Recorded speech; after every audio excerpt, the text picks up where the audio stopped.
Hi there, my name is Sophia. I'm a student at Brandon University and I'm here to talk to you about playing euphonium. So let's get started. Okay, so I want to talk about tone quickly. There's three main ways to work on tone. The first one is listening. You can find tons of euphonium videos on YouTube, or you can find things on Spotify or Apple Music. If you don't know where to start, I'm going to put two names in the description of some really good euphonium players to listen to. The first one is David Childs, and the second one is Bowman. And again, I'll put them in the description if you want to search those two up, or just have fun with it. The next thing we're going to do is I'm going to show you a way to work on breathing. It's super easy. You just have to breathe in and out. But what we're going to do is we're going to take the shank, the skinny end of the mouthpiece, and we're going to put it between our lips when we breathe. And what that's going to do is it's going to encourage our throat to stay completely open while we breathe. And it's going to help us take more air in. So if you do this enough, it will teach your body to breathe that way even when you don't have it in your mouth, if that makes sense. So you want to breathe from, so when it's in your mouth, you want to breathe from around the mouthpiece, so from the corner. And when you breathe out, you want to make sure the air is going only through the hole, if that makes sense. So basically what that should do is it should keep your inhale very quiet. You don't want to have this sound. Instead, you want to sound more like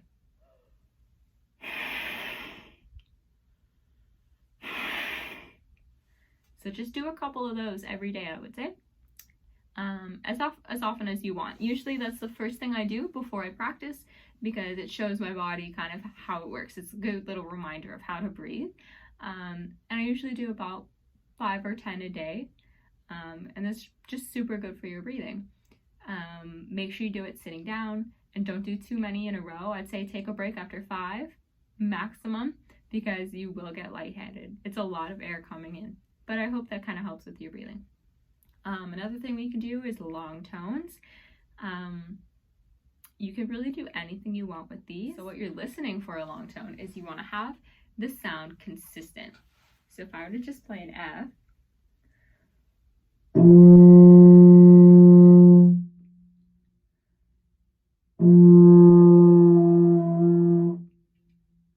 the first one was better, right? That's because I kept my air consistent. I maintained the same sound throughout the whole length of that note. The second time, my lips were moving around, I was distracted, I wasn't thinking about my sound. And you can hear that, right? So when you're playing a long tone, it's important to really be listening to what you sound like. That's where you're going to make improvements to your tone, and that's where you're going to learn how to change and manipulate your sound. Okay, so now we're going to do a little warm-up exercise in B-flat. So we're going to do a thirds pattern. So that means we're going to go B-flat to D, C to E, D to F. So we're always skipping a note. I'll play that for you so you know what that sounds like, and we're going to do that in half notes.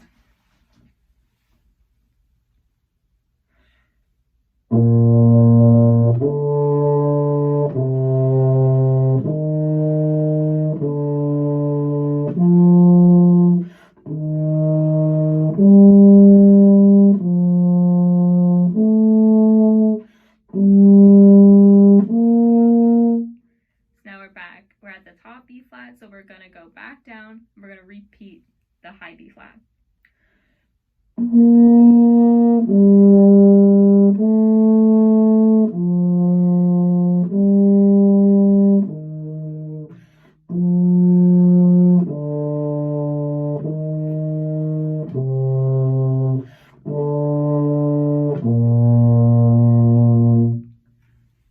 That's a good exercise to just kind of get the air moving, and because it doesn't go in order of the scale, it makes you think a little bit more. So it warms up your air, your lips, and your mind. So now I'm going to show you a second warm-up exercise. This one is going to be an E flat, but it's also going to help us work on articulation. So we're going to play the same exercise 3 times.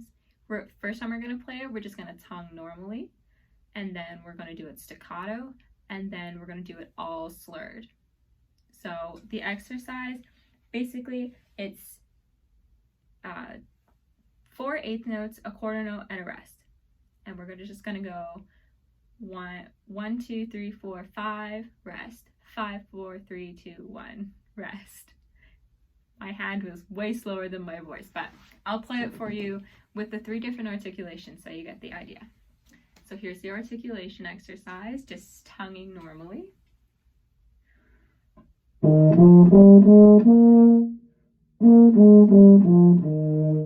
then we're going to staccato.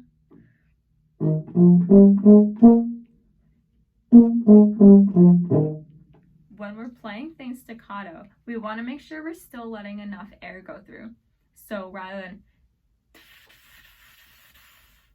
we're going to go. Notice how there's still a lot of air, even though it's short. So I'll play the staccato one more time so you really get a sense of that.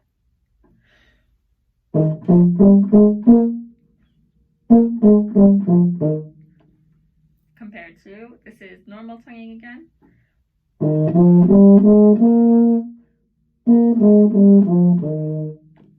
So I hope you can hear the difference in those two. And now we're going to slur it all.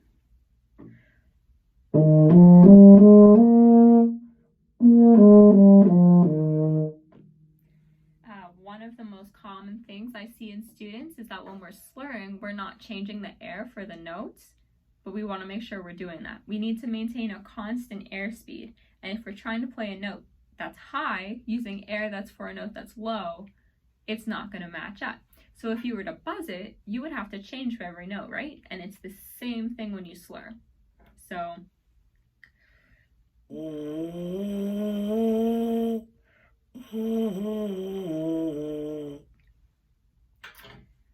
and you want to do the same thing when you play it.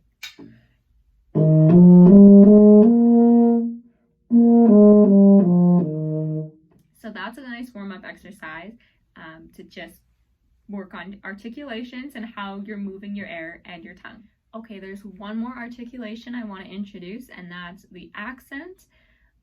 So my favorite exercise to do for accents is just to play 4 notes. We're going to start in a B flat. We're going to play 4 B flats and then go to C and so on. We can go all the way up to the scale, or you can just do a couple notes. And so we're going to emphasize the first of the 4 notes.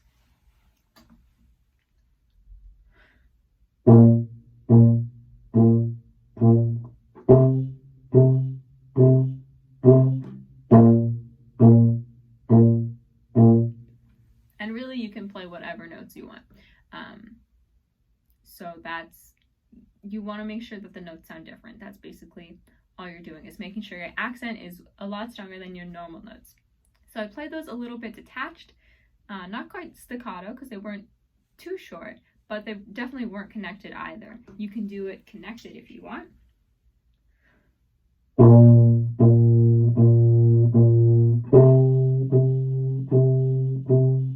Or you can do it staccato.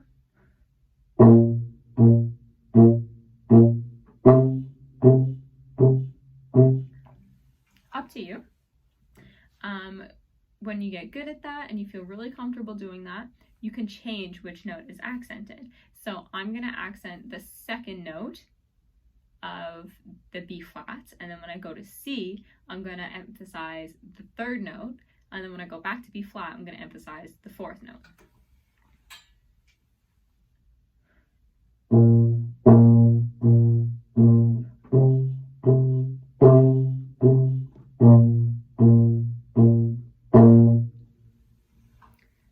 So just mess around, figure out which ones you want to accent and which ones you don't, and then make sure you do it.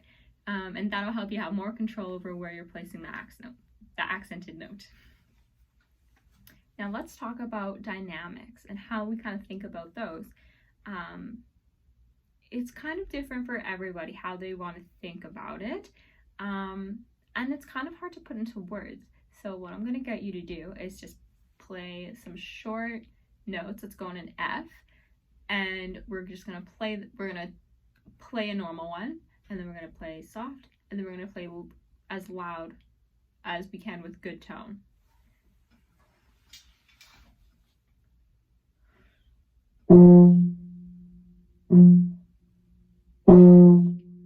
And what you did to make those different. So then when we have dynamics written in our music, you're going to know what to think about to kind of inspire you to play louder. For some general tips, I'm going to remind you that when we're playing soft, we still need a lot of air. So don't back up on the air just because it's soft. What I think about is just being further away. So if for a mezzo forte, a medium dynamic, I'm thinking about blowing here. When I'm playing piano, I might think about blowing here. And so being further away creates the idea that it's softer, right? If there's somebody playing right beside you, they'd be louder than if they were playing in the next room. So you can think about being further away when you're playing quiet, but just make sure that the air is still moving through your instrument, and it should always be going forward. Okay, when we're thinking about playing loud, we want to have a lot of air, and I think that comes naturally to people to really push the air through, and that's a great idea. The one thing we want to avoid is we don't want to get too much pressure on our faces. So just because we're playing loud does not mean that we can shove the instrument into our face. Our lips still need lots of room to vibrate, so we don't want to keep the mouthpiece like pressed into our lips. So now you can go ahead and try playing those different dynamics again and see what that kind of did for you. Does thinking about being further help? Do you need a specific target to think further? You can think about blowing a candle out from across the room. You want to make sure that there's no pressure on your face, regardless of what dynamic you're playing, and just see how extreme you can make the sounds. If you have a phone or an iPod or anything you can use to record yourself, that's a really good way to hear if you're playing dynamics, because it can be hard to judge our sound just based on what we hear, especially with euphonium, because it's right beside our head. So we might think, oh my gosh, that's so loud, but someone across the room would be like, oh, it wasn't that different. So recording yourself is a really good way to see if you're actually doing it. And you can do that with articulation, with any of these exercises. You can record yourself and just make note of what you hear, and that'll help you get better and better. Another thing, when you're watching this video, make sure that you're pausing or that you're going back if you missed something, because it's a lot of information. So it's kind of nice that it's recorded and it's not just me talking at you. So you can go back and you can make sure that you're getting the most out of it. Okay, I'm going to play something for you now. It's called My Pretty Jane.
Thanks for listening to me.